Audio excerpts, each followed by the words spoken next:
안녕하세요. 저는 서울에서 크고 유명한 유치원에서 유치원 교사로 근무하고 있는 20대 후반의 여성입니다. 전 유치원 교사라는 저의 직업에 매우 만족하고 있어요. 아이들은 재고 따지는 것을 몰라서 제가 1만큼의 관심을 제공하면 10만큼의 사랑을 듬뿍 줘요. 그뿐만이 아니라 제가 늦잠 자서 거지 같은 옷을 입고 머리가 산발이 돼서 출근해도 외향적인 모습들보다는 저 자신 그 자체를 좋아해줘요. 이렇게 순수하고 해맑은 아이들의 눈에서 세상을 바라보면 어려운 일이 쉽게 풀리기도 하고 힘든 일도 재밌는 일로 변하곤 하죠. 이러한 천사들과 함께 시간을 보내며 행복하게만 살던 제게 아주 기막히고 황당한 일이 벌어졌는데 제 사연 한번 들어보세요. 사실 저는 얼마 전까지만 해도 결혼을 앞둔 예비 신부였어요. 저의 예비 남편은 유아 체육 특강 강사였어요.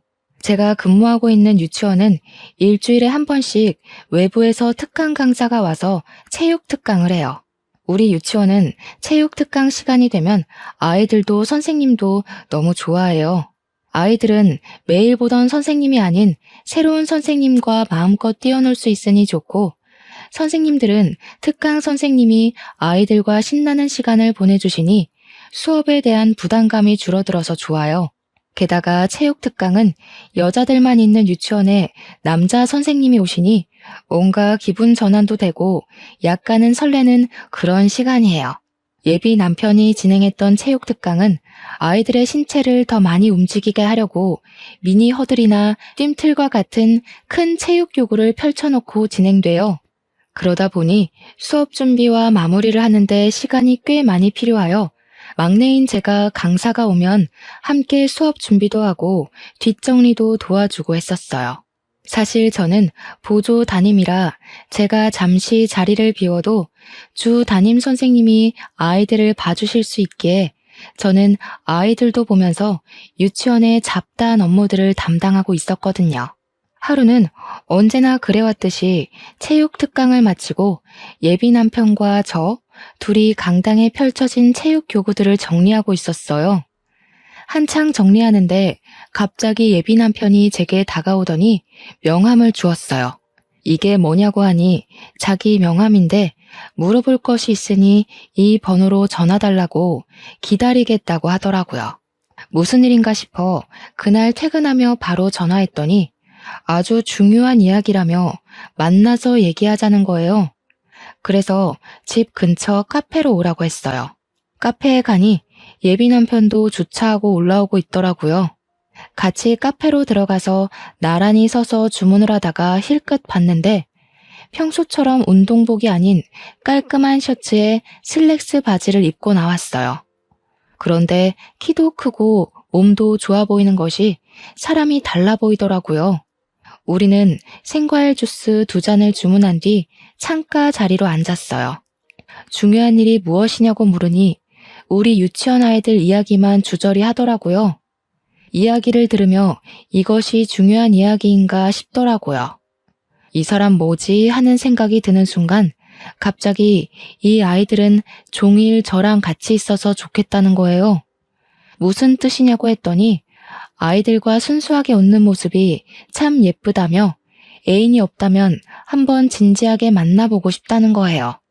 이 말 하고 싶어서 이 시간에 오라고 했다고 말하는데 목소리가 미세하게 떨리더라고요.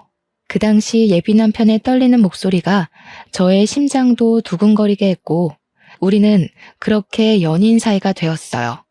알고 보니 예비 남편은 저와 같은 대학교 체육학과 출신이고 저보다 3살이 많더라고요. 그리고 예비 남편의 가족은 유아체육교육센터를 운영하고 있었어요. 그 센터의 센터장이 예비 시부이셨고 센터의 이사님이 바로 예비 시모였어요. 그리고 예비 시모는 이전에 어린이집 원장을 하셨다고 했어요. 그 얘기를 듣고 정말 반가웠어요. 사실 저희 엄마는 제가 근무하고 있는 유치원의 원장님이시거든요. 뭔가 두 분이 만나면 이야기가 잘 통할 것으로 생각했어요. 그래서 우리 엄마가 유치원 원장 선생님이라고 이야기를 할까 했다가 말을 하지 않기로 했어요. 예비 남편이 우리 엄마에 대해서 그다지 궁금해하지도 않았고, 예전에 유치원에서 막 근무하기 시작할 때 원장님 딸이라는 사실을 알고 은근히 편견을 갖더라고요.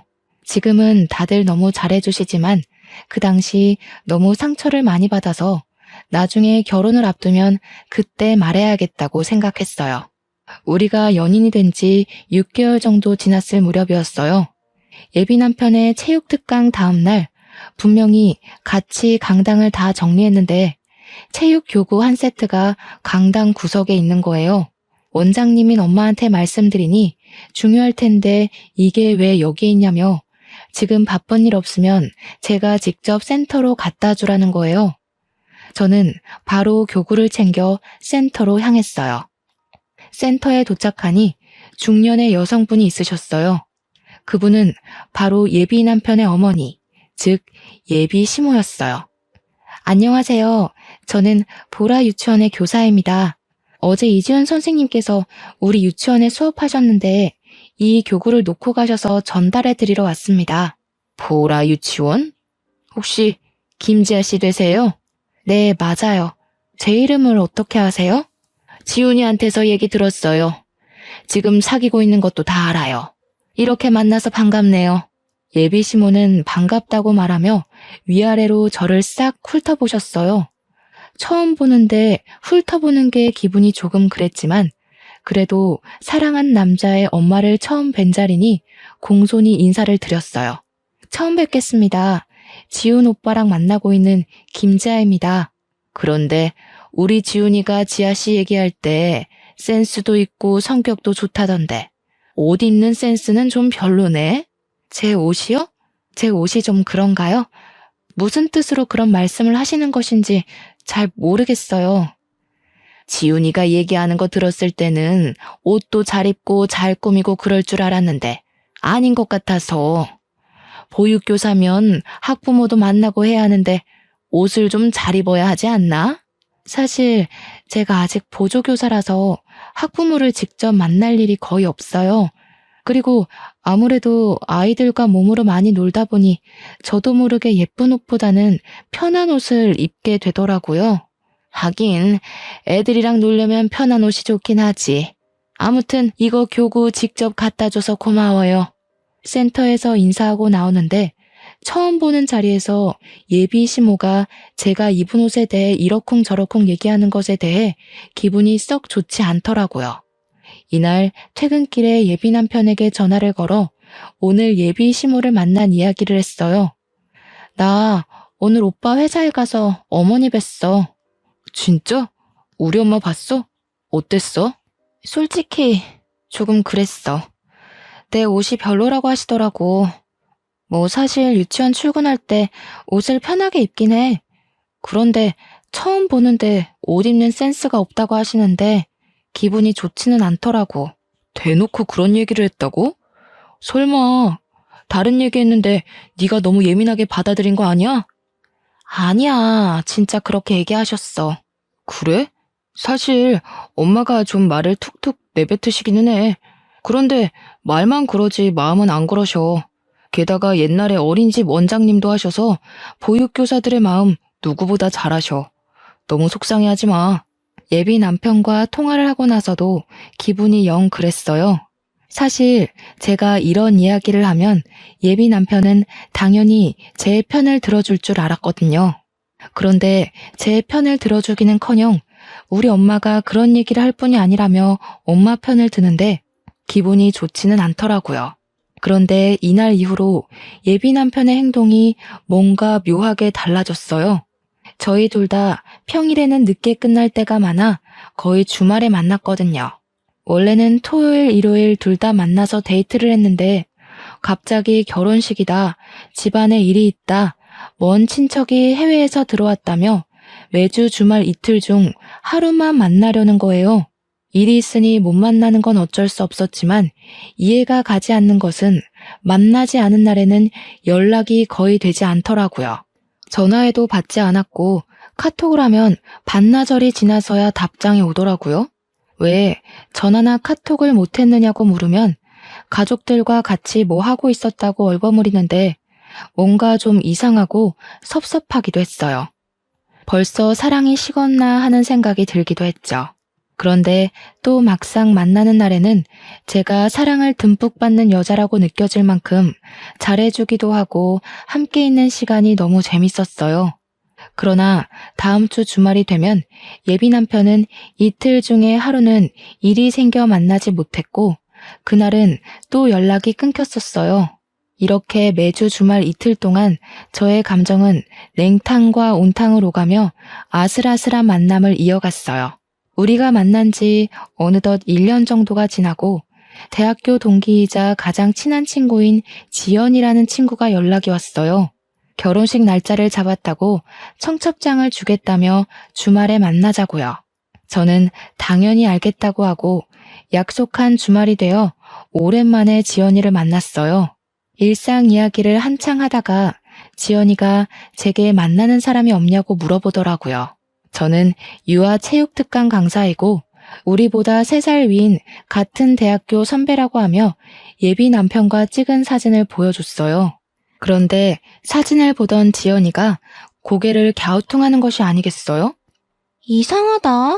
이 사람 어디서 본 것 같은데. 어디서 봤더라. 서울에서 유명한 체육특강 센터의 강사니까 유치원이나 어린이집에서 특강 강사로 봤을 수도 있지. 나는 유치원 행정실에 있어서 특강 선생님들 만날 일이 없는데. 근데 분명히 어디서 봤는데. 아! 예진이 남자친구. 엥? 최예진? 예진이 남자친구라고? 무슨 말도 안 되는 소리야. 사진 잘 봐봐. 사실 저와 지연이 예진이는 대학교 때 삼총사라고 불릴 만큼 꼭 붙어 다녔어요. 그렇게 졸업 후 저와 지연이는 서울의 유치원으로 취업을 하고 예진이는 경기도의 유치원으로 취업을 하면서 만나기 어려워지더니 요새는 연락을 거의 안 했던 친구예요. 아니야, 확실해. 얼마 전에 지나가는데 저기서 예진이가 누군가와 팔짱 끼고 걸어오더라고. 반가워서 나도 인사를 했지. 그런데 예진이가 분명히 내 남자친구라고 소개했어. 정말이야? 응. 숫기도 없고 말도 없던 예진이가 거리에서 남자 팔짱을 끼고 걸어오니까 반갑기도 하고 신기하기도 해서 그 남자 얼굴 엄청 유심히 봤단 말이야. 확실히 이 얼굴이야. 너 한번 확인해봐. 지연아, 진짜 미안한데 나 지금 가서 확인해봐야 할 것 같아. 너 결혼 축하해주러 왔는데 정말 미안해. 야, 지금 그게 문제야? 어서 가봐. 이해해줘서 고맙고 미안해. 결혼 준비 잘하고 결혼식 때 보자. 저는 지연이와 헤어진 후 바로 예비 남편에게 전화를 걸었어요. 전화하니 역시나 안 받더라고요. 그러나 오늘은 반드시 통화해야겠다는 생각에 받을 때까지 전화를 걸었어요. 13통째 전화를 하자 드디어 받더라고요. 지금 당장 급하게 할 말 있다고 만나자고 했더니 지금 친구 병문안 와 있어서 못 간다고 하더라고요. 그럼 올 때까지 예비 남편 집 근처 카페에서 기다리겠다고 하고 끊었어요. 카페에 가서 예진이의 SNS를 뒤져서 예진이의 사진을 찾아봤어요. 예진이가 워낙에 사진을 찍기 싫어해서 그런지 예진이 본인의 사진은 없더라고요. 그래도 사실 확인을 위해서는 예진이의 사진이 필요하다는 생각이 들어 동기들의 SNS를 뒤져서 대학교 졸업여행 때 찍은 단체 사진을 발견했어요. 다행히 거기에 예진이 얼굴이 선명히 찍혀 있더라고요. 그렇게 카페에서 한 1시간 정도 기다렸나 봐요. 카페 문이 열리더니 예비 남편이 화가 난 표정으로 오더라고요. 무슨 급한 일인데 이렇게 불러내. 퉁명스럽게 말하는 예비 남편에게 저는 예진이의 얼굴만 크게 확대해서 보여줬어요. 예비 남편은 매우 당황하는 표정을 짓더라고요. 오빠, 얘 알아? 얘? 얘가 누군데? 나 몰라. 예비 남편은 말로는 모른다고 했지만 불안해하는 표정을 보니 아는 것 같았어요. 정말 모른다고? 내가 예진이를 어떻게 알아? 예진이? 난 얘 이름 말한 적 없는데. 아는 사람인가 보네? 예비 남편은 너무 당황한 나머지 제가 말하지도 않은 예진이의 이름을 말하더라고요. 예비 남편은 뭔가 아차 싶었는지 아무 말도 못하고 고개만 툭 숙이고 있었어요. 나 오늘 대학교 친구를 봤는데 내가 만나는 사람 있다고 오빠 사진을 보여줬어. 그런데 친구가 하는 말이 예진이가 오빠랑 팔짱을 끼고 가는 것을 봤다는 거야. 이거 어떻게 된 거야? 그러니까 어떻게 예진이를 알고 왜 팔짱을 끼고 다녔는지 우물쭈물하지 말고 솔직히 말해봐. 사실 예진이가 소망유치원 선생님이잖아. 그 소망유치원은 우리 엄마의 지인이 원장님으로 계시는 곳이거든. 예진이가 근무하는 유치원도 알아? 참나. 일단 들어봐. 소망유치원 원장님이 우리 엄마한테 전화해서 자기 원에 너무 좋은 보육교사 있다고 한번 만나보라고 하시더라고. 우리 엄마는 또 그 말에 거절 못하고 한번 나가보라고 해서 몇 번 밥만 먹었어. 뭐? 그럼 어머니한테 지금 나랑 만나고 있으니 안 나가겠다고 말씀드리면 되잖아. 얘기했지. 근데 엄마는 그래도 지인이 생각해서 소개해준다는데 안 나가면 예의가 아니라며 지아랑 결혼한 것도 아니고 한번 나가서 밥만 먹고 오라고 그러더라고. 엄마의 체면도 있고 해서 쉽게 거절할 수가 없었어. 그래? 그럼 100번 양보해서 예진이랑 처음에는 그렇게 밥 먹었다고 쳐. 그럼 식사 자리에서 예진이한테 만나고 있는 사람이 있는데 이러한 상황이라서 어쩔 수 없이 나왔다고 얘기하고 그 뒤로 안 만났으면 되잖아. 왜 굳이 팔짱까지 낀 거야? 처음엔 밥만 먹고 헤어졌지. 그런데 자꾸 만나자고 연락이 오더라고. 그런데 매몰차게 못 만나겠다고 할 수 없었던 게 소망유치원 원장님이 경기도권 유치원에 우리 회사 체육 특강을 많이 소개해 주셨거든. 그래서 요즘에 경기도권 유치원에서 특강을 해달라고 많이 오고 한단 말이야. 이런 상황에서 거절하면 우리 회사도 조금 곤란해질 것 같아서. 그래서 예진이랑 더 만나고 팔짱까지 끼고 걸어 다니셨겠다? 팔짱은 걔가 일방적으로 낀 거야. 나는 마음에도 없었다고. 기가 막혀서 정말 말이 다 안 나온다. 어찌됐든 내가 다 잘못했어. 엄마가 만나보라고 했을 때 딱 거절했어야 했는데 내가 센터 생각하고 엄마 생각하다 보니까 이렇게 됐어. 정말 미안해. 솔직히 예비 남편의 말이 다 변명처럼 들렸어요. 이쯤에서 그냥 헤어질까 생각도 했지만 또 막상 헤어질 생각을 하니 너무 슬프더라고요. 예비 남편이 좋아서 만난 것도 아니고 엄마와 센터를 생각해서 어쩔 수 없이 만났다니 이번 한 번은 눈 감아주기로 했어요. 아주 사랑에 눈이 멀었던 것이죠. 상황 들어보니까 오빠도 어쩔 수 없었겠네. 이번에는 그냥 넘어갈게. 그런데 앞으로는 예진이 절대 만나지 마. 예진이한테도 상황 잘 얘기하고 정리해. 알겠어? 알겠어. 예진이한테 바로 얘기하고 상황 정리할게. 정말 미안해. 그날 후로 예비 남편은 제게 많이 미안했는지 저에게 정말 잘해줬어요. 막말로 제가 죽으라고 하면 죽는 신용까지 할 기세였어요. 그렇게 한 달 정도 지나니 예진이와 예비 남편이 잠시 만났다는 사실이 자연스레 용서되더라고요. 서로 좋아서 만난 것도 아니고 상황이 어쩔 수 없었던 것이잖아요. 이제 그 일도 잊고 행복하게 만남을 유지하던 어느 날이었어요. 지아야, 이젠 토요일마다 우리 만나지 못할 것 같아. 왜? 무슨 일 있어? 사실 다음 주부터 토요일에 문화센터 특강 잡혔어. 아침부터 저녁까지? 근데 월요일부터 금요일까지 하루도 쉬지 않고 유치원 어린이집 특강 가는데 토요일까지 문화센터 특강을 하면 힘들지 않겠어? 이제 우리도 결혼해야 하는데 돈 모아야지. 결혼하면 돈이 어디 한두 푼 드니? 결혼? 그럼 이제 우리도 나이가 있는데 언제까지 이렇게 연애만 해. 우리도 이제 가정을 이뤄야지. 알겠어. 아쉽지만 어쩔 수 없지 뭐. 나도 돈 착실히 모아두고 있을게. 오빠, 너무 무리하지 마. 알았어. 걱정하지 마. 그리고 우리 엄마가 너 보고 싶다는데 혹시 내일 시간 돼? 내일? 이렇게 갑자기? 그냥 아들이 만나는 사람이 어떤지 궁금해서 그러는 거니까 너무 어렵게 생각하지 마.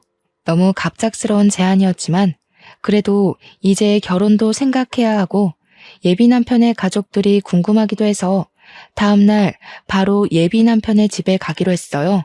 어서 와요. 지훈이한테 이야기 많이 들었어요.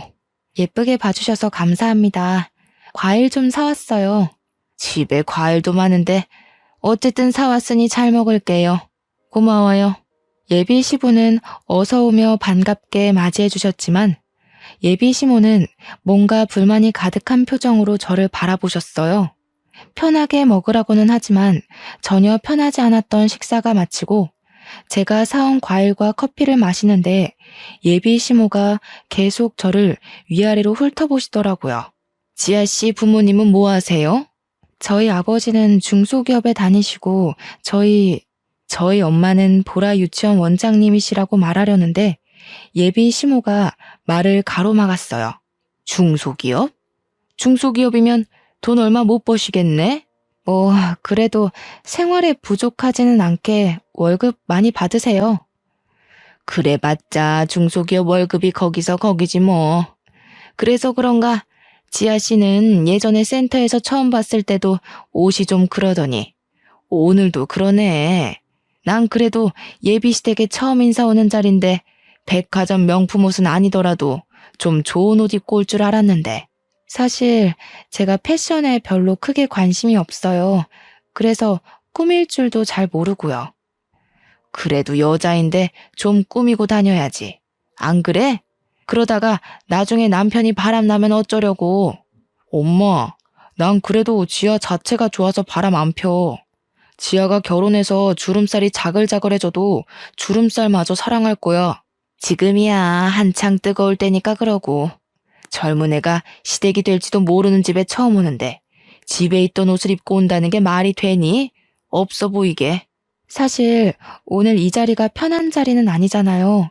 그래서 안 그래도 불편한데 괜히 새 옷 사서 입고 더 불편하게 경직돼서 있는 것보다는 집에 있는 가장 편하고 깔끔한 옷을 입고 오는 게 더 좋아 보일 것 같아서 이렇게 입은 거예요.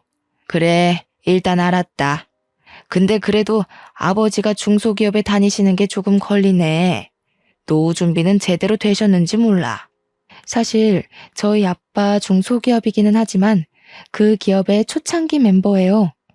사장님께서 저희 아버지를 절대적으로 믿고 신뢰하고 계시죠. 사장님은 저의 돌잔치 때도 오셔서 함께 사진 찍으시고 얼마 전에도 우리 집에 오셔서 같이 식사하시고 잠도 주무시고 가실 정도로 매우 친해요. 그래서인지 월급도 항상 두둑히 챙겨주셔서 지금은 어지간한 대기업 이사만큼 월급을 받으세요. 저희 엄마가 운영하는 유치원은 정원이 300명이나 되고 이 동네에서 가장 크고 유명해요. 투명하고 정직한 운영으로 입소문이 자자해서 아기가 태어날 때부터 대기를 걸어놔야지 4살 때 겨우 입학할 수 있을 정도예요. 그러니 저희 엄마 역시 어지간한 중소기업 사장님만큼의 돈을 벌고 계세요. 첫 만남에 이런 이야기 주저리 하기 그래서 간단하게 얘기한 것뿐인데 중소기업이라는 말만 듣고 우리 집은 경제적으로 많이 부족한 것처럼 말씀하시니 기분이 좋지 않더라고요.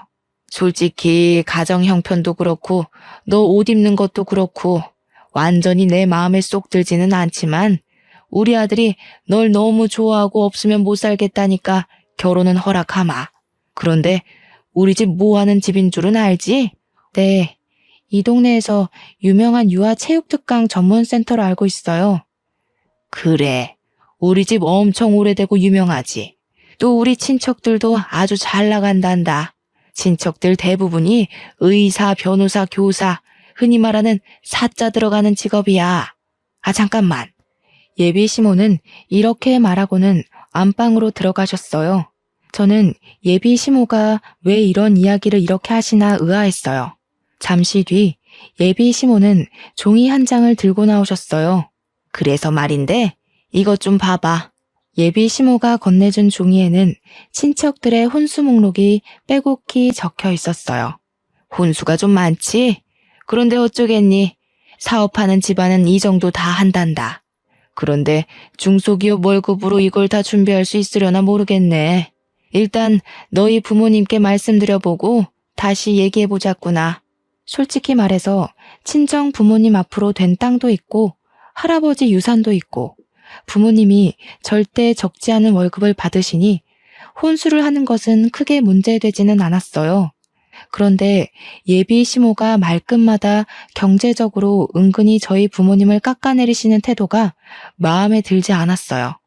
저희 엄마는 아무리 어린 사람을 만나도 꼬박꼬박 존댓말을 쓰시고 학부모님들이 매일 씻지 않고 잠옷 차림으로 아이들을 맡기러 오셔도 거기에 대해서 아무 말도 하시지 않거든요. 오히려 선생님들이 뒤에서 수군대면 함부로 겉모습을 판단하는 것 아니라며 크게 혼내셨어요. 그런 엄마 밑에서 자라서 그런지 예비 시모의 말투며 행동이 정말 마음에 들지 않았어요. 그래도 실은 내색하지 않고 표정 관리 잘하며 무사히 예비 시댁과의 첫 식사 자리를 마쳤어요. 예비 남편은 저를 데려다 준다고 차에 타라고 했어요. 우리 집에 처음 온 소감이 어때? 기분 상하지 말고 들어. 솔직히 기분이 좋지는 않아. 옷 입는 것으로 뭐라고 하셔서? 우리 엄마가 어린이집 원장님이었잖아. 아무래도 여자들이 많은 직업이다 보니까 옷 입는 그것에 관해 관심이 좀 많으셔서 그래. 자기를 잘 꾸밀 줄 아는 사람이 가정도 잘 챙기고 일도 잘한다고 생각하셔서 그래. 그렇게 생각할 수도 있긴 하지만 그래도 정식으로 처음 보는 자리에서 없어 보인다고 대놓고 말씀하시는 건 좀 그런 것 같아서. 우리 엄마가 말만 그러지 사실 속은 또 엄청 여리셔. 그 부분은 내가 엄마한테 잘 얘기해 볼게. 이제 너 나랑 같이 살 사람이니까 말 좀 좋게 하라고. 그리고 또 말이야. 또? 혼수 말이야. 이거 진짜 다 해야 하는 거야? 우리 엄마 생각은 우리가 지불해가니까 이 정도는 받아야 한다고 생각하셔. 요새 집값이 좀 비싸니? 살만하다 싶으면 거의 10억 가까이 되는데. 그래서 그런 거야. 왜? 많이 부담돼? 솔직히 너무 과한 것 같아서. 요새도 이렇게 친척들까지 다 챙기나 해서. 하긴 솔직히 혼수 비용이 부담되기는 하지. 일단 그 부분은 내가 엄마한테 다시 말해볼게. 아마 엄마도 정말 다 해오라고 말씀하신 건 아닐 거야. 분명히 나한테는 여자만 데리고 오면 혼수고 뭐고 아무것도 필요 없다고 하셨거든. 그래, 알았어. 오빠만 믿어. 내가 다 해결할게. 예비 시모의 말투와 표정은 좀 그랬지만 예비 남편이 듬직하게 제 편이 되어주니 앞으로 무슨 일이 있어도 다 해결해 나갈 수 있을 것 같았어요. 예비 남편의 차를 타고 집 앞에 도착하니 친정 부모님이 나와 계셨어요. 친정 부모님과 예비 남편은 간단한 인사를 나눈 후 다음에 만나기로 약속했어요. 집에 들어오니 친정 부모님은 오늘 예비 시댁에서 어땠는지 물으시더라고요. 저는 혼수에 관해 이야기할까 하다가 예비 남편이 한 말이 생각나 그냥 얘기하지 않고 반겨주시고 잘해주셨다고만 했어요. 그래도 뭔가 예비 시모가 저를 마음에 들지 않는 것 같아 속이 상하더라고요. 저는 집 앞 마트에 간다고 하고 나와 대학교 동창이자 옆 동네 무지개 유치원의 교사인 은지에게 전화했어요. 은지는 늦은 시간에 잔뜩 가라앉은 목소리로 전화를 하니 무슨 일이 있냐고 물어보더라고요. 저는 은지에게 예비 시댁에 가서 오늘 있었던 일을 다 이야기했어요. 야, 넌 근데 없어 보인다는 소리까지 들었는데 결혼하고 싶어? 난 오빠랑 같이 살지 오빠네 엄마랑 사는 게 아니잖아. 아주 사랑의 눈이 멀었구먼. 콧대 높던 우리 지아 마음 훔친 그 오빠 얼굴 좀 한번 보자. 사진 없어? 있지. 지금 사진 보낸다. 저는 사진을 보내달라는 은지에게 바로 사진을 보냈어요. 그런데 사진을 본 은지가 이상한 소리를 하더라고요. 진짜 만나는 사람이 이 사람이야? 왜? 이 사람 체육 특강을 하는 사람 아니야? 맞아. 알아? 지아야, 놀라지 말고 들어. 이 사람 우리 유치원에서도 유아 체육 특강을 하거든? 아, 일단 너 우리 유치원에 김고은 선생님 저번에 유치원 단체 행사 때 본 적 있지? 기억나? 그 우리랑 동갑이고 머리 길고 예쁘장하게 생긴 선생님? 맞아. 고은 선생님이 자기 애인 생겼다고 하면서 사진 보여줬는데 이 사람이었어. 확실해?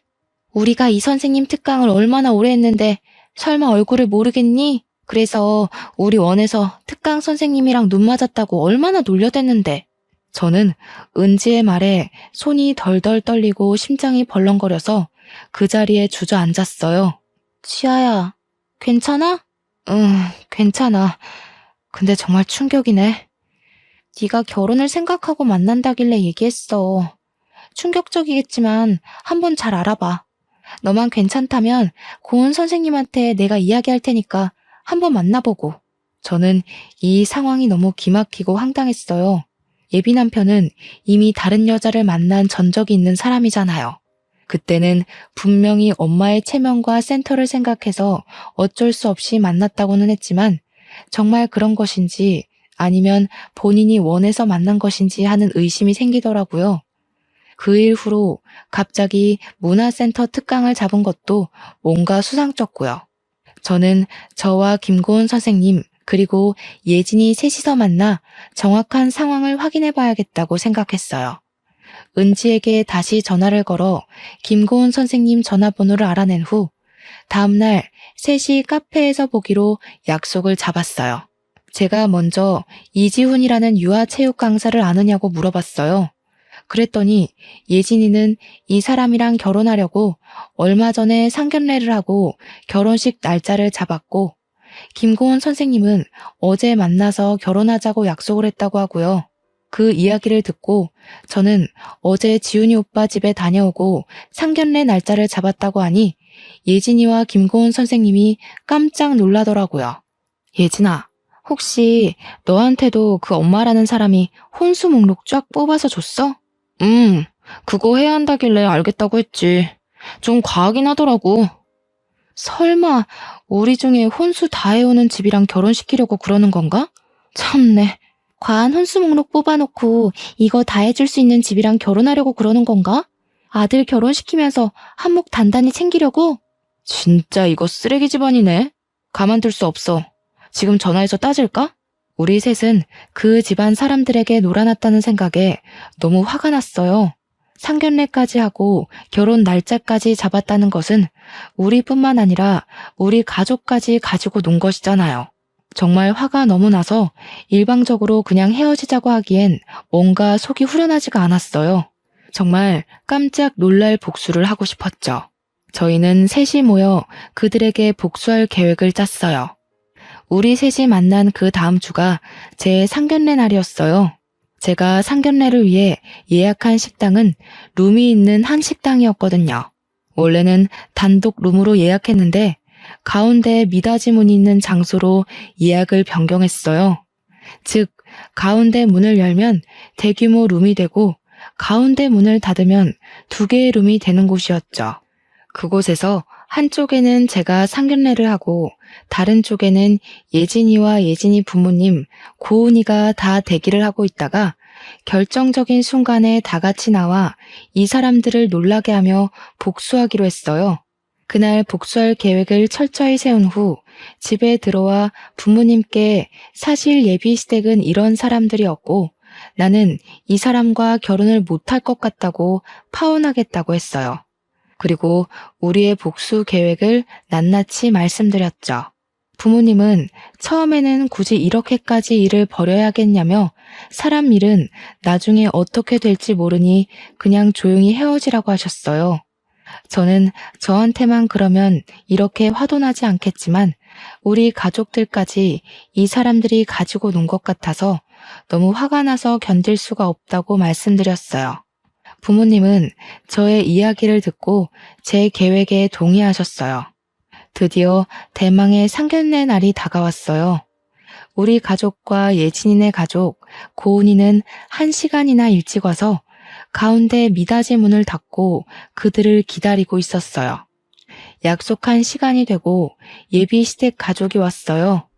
형식적인 인사를 나누고 밥을 먹고 있는데 예비 시모가 또 어이없는 말을 하더라고요. 근데 우리 바깥 어르신은 그냥 일반 회사 다니신다면서요? 그럼 요새 집값도 비싼데 괜히 집 구하고 뭐하고 하지 말고 그냥 우리 집에서 애들 시작하게 하는 건 어때요? 아무리 그래도 지아도 일하는데 시어른들 모시고 사는 건 아닌 것 같은데요. 안 싸돈. 우리 이제 가족인데 서로 같이 살며 정부치고 살아야죠. 저희야 시집 구하는 거 어렵지는 않지만 그 집안의 가전제품이나 가구들 다 드리려면 사돈도 부담스럽지 않겠어요? 저희한테 혼수도 준비하셔야 하는데. 혼수요? 지아에게 혼수 얘기 못 들으셨어요? 예. 너 엄마한테 얘기 안 했니? 예비 시모는 왜 모르냐는 표정을 지으며 이전에 제게 보여준 친척들의 혼수 목록을 저희 부모님께 보여드렸어요. 저희 친척들이 다들 사자 직업을 가졌거든요. 의사도 있고 변호사도 있고 뭐 그래요. 그래서인지 다들 결혼할 때마다 아주 혼수가 빵빵해요. 저도 많이 받았고요. 그래서 이 정도는 기본으로 하셔야 해요. 사돈, 그래도 이것은 너무 과한 거 아닌가요? 어머, 우리 바깥 사돈 모르는 소리 하시네. 요새 이 정도는 기본이에요. 제 지인 딸은 이보다 더 많이 혼수 마련해서 가더라고요. 이 정도도 못하면 사실 고민이 좀 될 것 같은데. 그래요? 다들 이 정도 혼수는 준비해 가나 봐요. 그럼요. 사실 저번에 우리 아들 쫓아다니던 여자애가 한 명 있었거든요. 그런데 우리 아들이 지아가 그렇게 좋다고 해서 그 집 여자애 만나지 못하게 할 명목으로 우리 집에 시집 오려면 이렇게 혼수 다 해와야 한다고 했더니 알겠다고. 자기 친구는 이것보다 혼수 더 준비하던데 이 정도는 너무 간소하다고 하던데요. 예비 시모가 온갖 시건방진 표정으로 한창 얘기하는데 중간 문이 열렸어요. 그리고 화난 표정으로 예진이 부모님이 등장하셨죠. 예비 시모는 예진이 부모님을 보고 깜짝 놀라 마시던 물을 그대로 뿜었어요. 지금 그 얘기는 우리 예진이 말하는 것이오? 아니 바깥 사돈이 어째서 여기에 계세요? 바깥 사돈이요? 도대체 당신의 바깥 사돈은 저분입니까? 아니면 저입니까? 지금 이게 뭐 하시는 짓입니까? 이보세요. 순진한 애들 깨어서 이게 지금 뭐 하는 짓이에요? 진짜 이 사람 안 되겠네. 제 아들 결혼시키면서 장사하세요? 장사라니요. 사실이지 않나요? 아들 결혼시킨다는 명목으로 이 집 저 집 부모들 만나며 어느 집에서 돈을 더 많이 뜯어낼 수 있는지 저울질하고 있었던 것 아닌가요? 아니에요. 무슨 그런 섭섭한 말씀을 하세요. 저 나름 사명감 가지고 어린이집 원장까지 했던 사람입니다. 제가 설마 그랬겠어요? 그게 아니면 뭔데요? 저는 제 딸 이 집으로 시집 못 보내니까 그런 줄 아세요. 애들 결혼 없었던 일로 합시다. 저도 예진이 이 집 못 보냅니다. 결혼 다 없던 일로 해요. 그러시지들 말고 잠깐 제 얘기 좀 들어보세요. 무슨 얘기요? 이 상황에서 할 얘기가 더 남았나요? 저는 할 얘기 없습니다. 같이 얘기하는 시간도 아깝네요. 지금 당신 머리털 다 뽑아버리고 싶은 거 꾹 참고 있으니까 더는 붙잡지 마세요. 예진이 부모님은 예진이의 손을 잡아 끌고 그 자리를 나왔어요. 저와 저희 부모님도 그 뒤를 따라 식당을 나왔죠. 집으로 돌아오며 이상한 남자 만나서 부모님께 겪지 않아도 될 일을 겪게 만든 것 같아서 죄송하다고 했어요. 부모님은 결혼하고 나서 실체를 알고 이혼하는 것보다 차라리 지금 알아서 파혼으로 끝낸 게 다행이라고 하시며 그런 얘기하지 말라고 위로해 주셨어요. 폭풍이 휘몰아친 주말이 지나고 월요일이 되자마자 엄마는 체육 특강을 취소했어요. 유치원 선생님들은 예비 남편의 수업이 너무 좋았는데 왜 갑자기 취소하시냐고 너무 아쉽다고 하셨지만 저희 엄마는 별다른 말씀은 안 하시고 그냥 일이 있어서 취소한다고 하셨어요. 예비 남편은 그 뒤로 연락도 없고 그렇게 우리는 다시 볼 일이 없을 줄 알았어요. 일주일 정도가 지났을까요? 예비 남편에게 전화가 왔어요. 한 번만 만나자고요. 만나기 싫었지만 저도 남편도 비슷한 업종에서 일하니 언젠가는 다시 볼 수도 있으니 헤어질 때 깔끔하게 끝내야겠다는 생각에 만나기로 했어요. 잘 지냈니? 그동안 많이 후회했어. 정말 미안해. 미안? 됐고, 오늘 내가 이렇게 나온 이유는 깔끔하게 정리하려고 온 거야. 그러지 말고, 우리 엄마도 너한테 정말 미안하다고. 혼수고 뭐고 다 필요 없고 그냥 몸만 와도 된다고 하시더라. 우리 다시 시작하면 안 될까? 오빠는 꼴을 보고도 결혼하자는 말이 나와? 그리고 다시 시작? 예진이랑 고은이는 어쩌고 나한테 와서 결혼을 하재.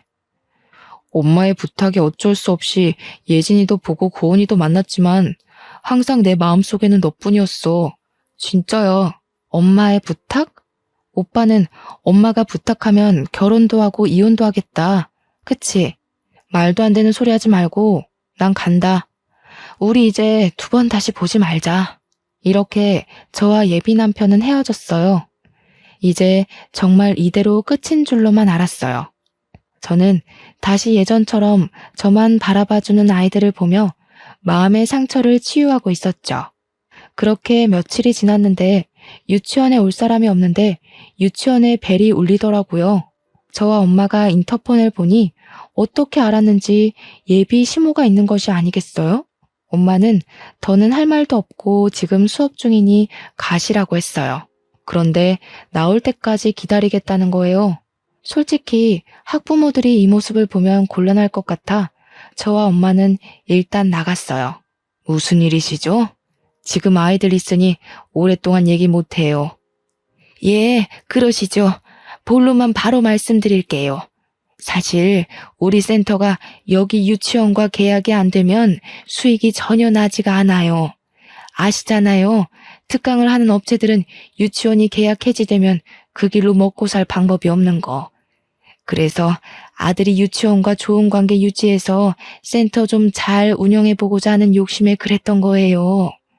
아무리 그래도 그렇지 사람 마음 가지고 그런 장난을 칩니까? 다 부족한 이 어미 탓입니다. 부디 노여움 푸시고 다 제 탓하시고 우리 아들과 지아 결혼시키면 안 될까요? 사실 저는 지아가 얘기 안 해서 우리 안사돈이 이렇게 좋은 유치원 원장님이신지도 몰랐네요. 정말 죄송해요, 안사돈. 안사돈이요? 정말 염치도 없고 경우도 없으시네요. 이게 사과로 어디 끝날 일인가요? 예비 시모는 완강하게 반대하는 엄마 앞에서 갑자기 무릎을 꿇었어요. 아니, 이게 지금 뭐 하시는 거예요? 당장 일어나세요. 안사돈, 아니, 원장님. 제가 이렇게 무릎 꿇고 싹싹 빌게요. 제가 다 잘못했어요. 제 탓입니다. 순전히 제 욕심에 여기 있는 김지아 선생님, 최혜진 선생님, 김고은 선생님께 죽을 죄를 지었네요. 죄송합니다. 이보세요. 사람들 다 보는데 일어나세요. 그리고 정말 죄송하면 이렇게 사과할 것이 아니라 평생 제 눈에서 보이지 않는 것이에요. 저는 이렇게라도 보고 싶지 않아요.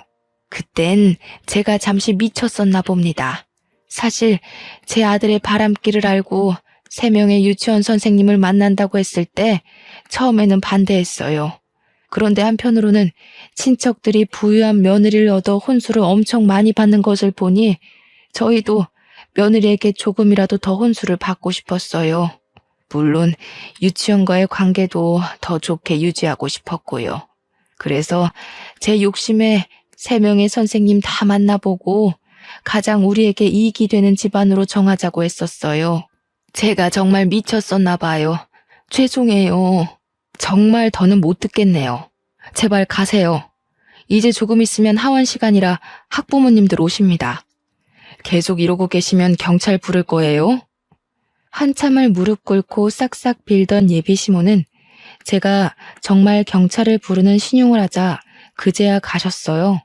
이것이 예비 시모의 마지막 모습이었네요. 이 일이 있고 며칠 뒤에 유치원 선생님께서 이거 원장 선생님과 저 아니냐며 동영상을 보여주셨어요. 보니까 우리 유치원 앞에서 엄마와 저 그리고 예비 시모가 함께 있던 날의 모습이 찍힌 영상이었어요. 얼굴은 모자이크 처리가 되었지만 대화 내용이 비교적 정확히 녹음되어 있었고 배경을 보았을 때 누가 봐도 저와 저희 엄마 그리고 예비 시모였어요. 이걸 어디서 보셨냐고 물으니 그날 예비 시모가 무릎 꿇고 난리를 칠 때 지나가던 누군가가 찍어서 인터넷에 올린 거예요. 이 영상은 유명 유아체육 강사의 사생활이라는 제목으로 인터넷에 삽시간에 퍼졌죠. 맘카페에서도 난리가 났어요.